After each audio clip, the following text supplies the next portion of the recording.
हमारे देश में अगर सबसे उभरता हुआ कोई कमर्शियल हब है तो क्या आप उसके बारे में जानते हैं कि वो कौन सी जगह है जहां पर कमर्शियल हब बहुत तेजी से उभर रहा है, बहुत तेजी से डेवलप हो रहा है। उस शहर के बारे में मैं केवल आपको ये बता दूं कि ये गुरुग्राम जो है उसको भी पीछे छोड़ने वाला है। सोचिए, गुरुग्राम जो कि अपने कमर्शियल हब, अपने रेसिडेंशियल स्पेसेस के लिए बहुत नाम है इसका, पूरे भारत में इसे जाना जाता है।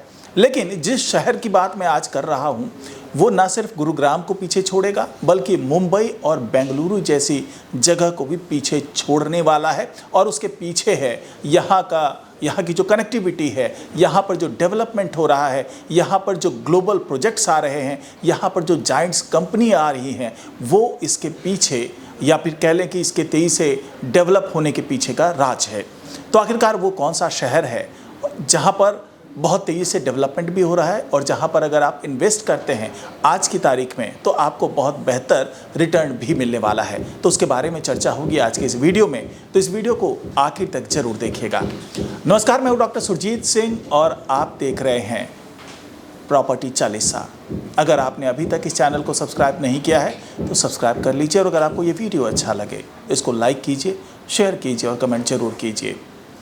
तो मैं जिस शहर की बात कर रहा हूँ वो कुछ और नहीं बल्कि दिल्ली एनसीआर का बहुत तेज़ी से उभरता हुआ ये इलाका है और ये इलाका है नोएडा और ग्रेटर नोएडा।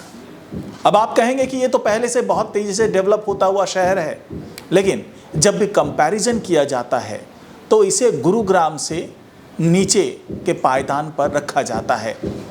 लेकिन अब ये तस्वीर बदलने वाली है। अब ये दोनों शहर बहुत तेजी से गुरुग्राम को पीछे छोड़ने वाले हैं। उसके पीछे वजह क्या है? तो वजह है इसकी ज़बरदस्त कनेक्टिविटी, साथ ही यहाँ पर आने वाले बड़े बड़े प्रोजेक्ट, बड़े बड़े रेसिडेंशियल प्रोजेक्ट और साथ ही बड़े बड़े कमर्शियल हब्स। जी हाँ, ये कमर्शियल हब इस तरीके से यहाँ पर डेवलप हो रहा है जो किसी भी वर्ल्ड क्लास कमर्शियल हब को मात दे दे।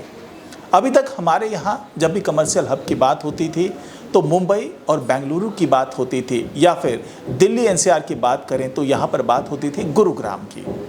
लेकिन अब अगर हम नमो भारत प्रोजेक्ट की बात कर लें, हम मोनोरेल की बात कर लें, हम पॉड टैक्सी की बात कर लें, हम मेट्रो लाइन एक्सपेंशन की बात कर लें, हम एक्सप्रेसवे की कनेक्टिविटी की बात कर लें और साथ ही यहाँ पर इंफ्रास्ट्रक्चर की बात कर लें, तो ये सब कुछ इसे एक बड़ा कमर्शियल हब बना रहा है। अगर हम ग्लोबल कनेक्टिविटी की बात करें तो यहाँ पर जेवर एयरपोर्ट जो कि एशिया का सबसे बड़े एयरपोर्ट में शामिल होने वाला है, यानी कि एशिया में बहुत कम एयरपोर्ट होंगे जो जेवर एयरपोर्ट के इतने बड़े और उतने आधुनिक कह लीजिए वो होंगे। तो अब सिलसिलेवार ढंग से समझते हैं कि आखिरकार किस तरीके से यहाँ पर डेवलपमेंट हो रहा है और आगे इसमें इन्वेस्टमेंट किस तरीके से आप कर सकते हैं और इसका फ्यूचर क्या होगा।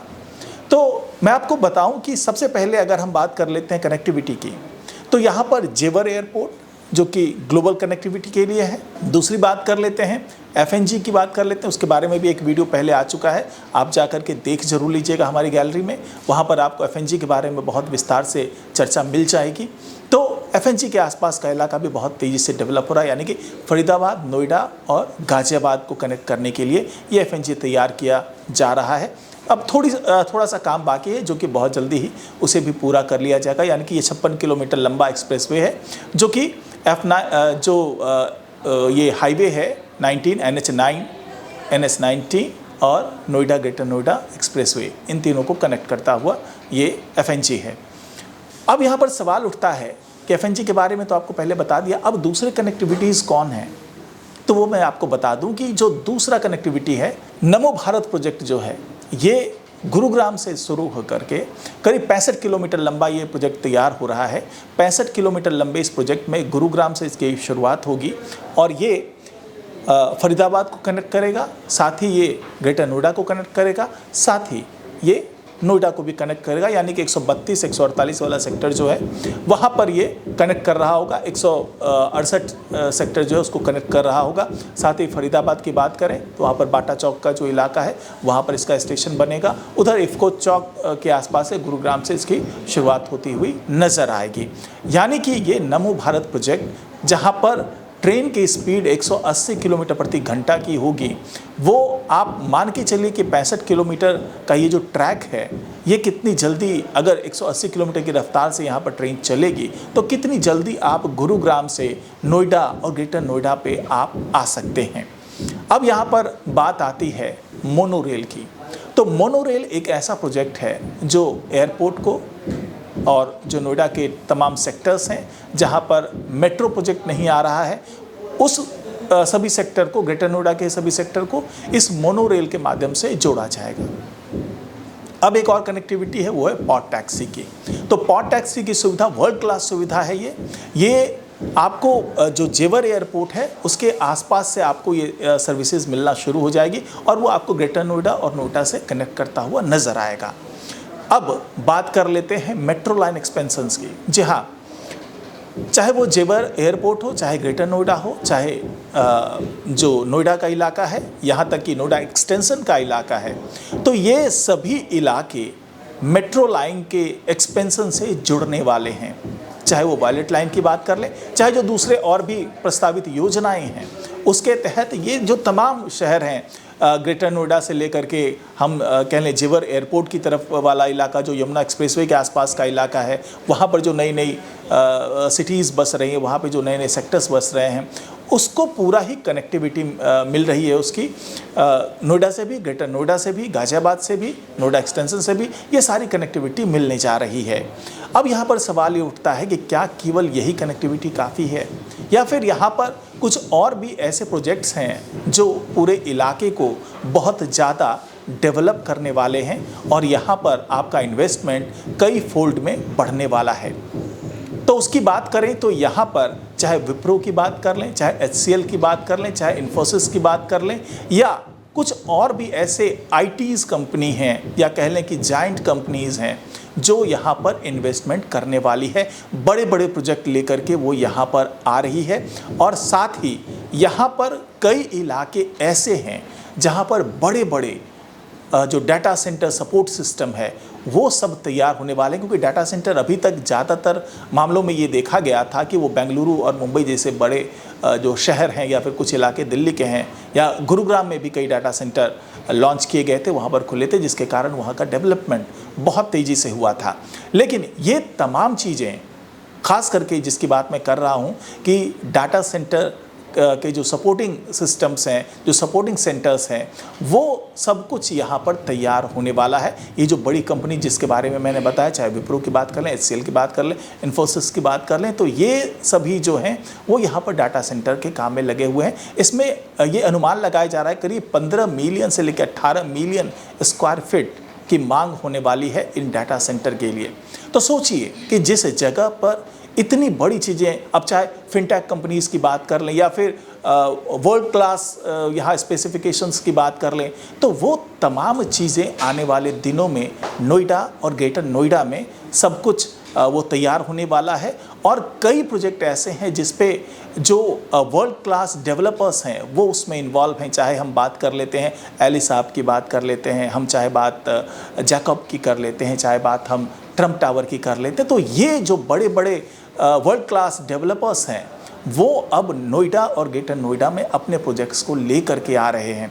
तो यहाँ पर कई प्रोजेक्ट ऐसे हैं जिसमें आप इन्वेस्ट कर सकते हैं, वो भी प्री लॉन्च कंडीशन में। अगर आप इन्वेस्ट करते हैं तो आपको अच्छा रिटर्न मिल सकता है, खास करके जो कमर्शियल यहाँ पर हब बन रहा है, क्योंकि जो रेसिडेंशियल हब है वो तो बहुत पहले से यहाँ पर डेवलपमेंट उसका चल ही रहा है, लेकिन अब बहुत ज़्यादा ध्यान दिया जा रहा है इन इलाकों में कमर्शियल हब को लेकर के, क्योंकि इसकी कनेक्टिविटी इतनी ज़बरदस्त है। वो चाहे लोकल लेवल पर बात करें, इंटर स्टेट लेवल पर बात करें या फिर ग्लोबल लेवल पे बात करें, तो सब कनेक्टिविटी यहाँ पर अवेलेबल है। और किसी भी कमर्शियल हब के लिए ये जो कनेक्टिविटी होती है वो स्पाइन का काम करती है और ये उसके लिए लाइफ लाइन का काम करती है। तो ऐसे कंडीशन में पहले हम केवल बात कर रहे थे गुरुग्राम की, जहाँ पर कनेक्टिविटी बहुत ज़बरदस्त थी और वो बहुत तेज़ी से डेवलप हुआ। वहाँ की जो गवर्नमेंट थी उसने बहुत ज़्यादा सपोर्ट किया। अब वही सब कुछ होता हुआ दिख रहा है नोएडा और ग्रेटर नोएडा में। योगी गवर्नमेंट ने, योगी सरकार ने कई प्रोजेक्ट्स यहाँ पर लॉन्च किए हैं और आने वाले दिनों में कई हज़ार करोड़ की सौगात यहाँ पर मिलने वाली है। लगातार जो सीएम हैं योगी आदित्यनाथ, वो यहाँ पर विजिट कर रहे हैं, डेवलपमेंट पर अपनी खास नज़र बनाए हुए हैं। जो उद्योग मंत्रालय है उत्तर प्रदेश का, उसने कई मेगा प्रोजेक्ट तैयार किए हैं, जिससे आने वाले दिनों में, जैसे फिल्म सिटी की बात कर लें तो वो भी यहाँ पर डेवलप होने वाला है। जेवर एयरपोर्ट तो डेवलप हो ही गया है और भी कई ऐसे हैं कमर्शियल हब जो कि आने वाले दिनों में तैयार होने वाले हैं। तो कुल मिलाकर के ऐसा कहा जा सकता है कि आज का नोएडा और ग्रेटर नोएडा कल का गुरुग्राम से भी आगे की सिटी तैयार होने वाली है। और मुंबई और बेंगलुरु को आप भूल जाएंगे जिस तरीके का डेवलपमेंट नोएडा और ग्रेटर नोएडा में होने वाला है।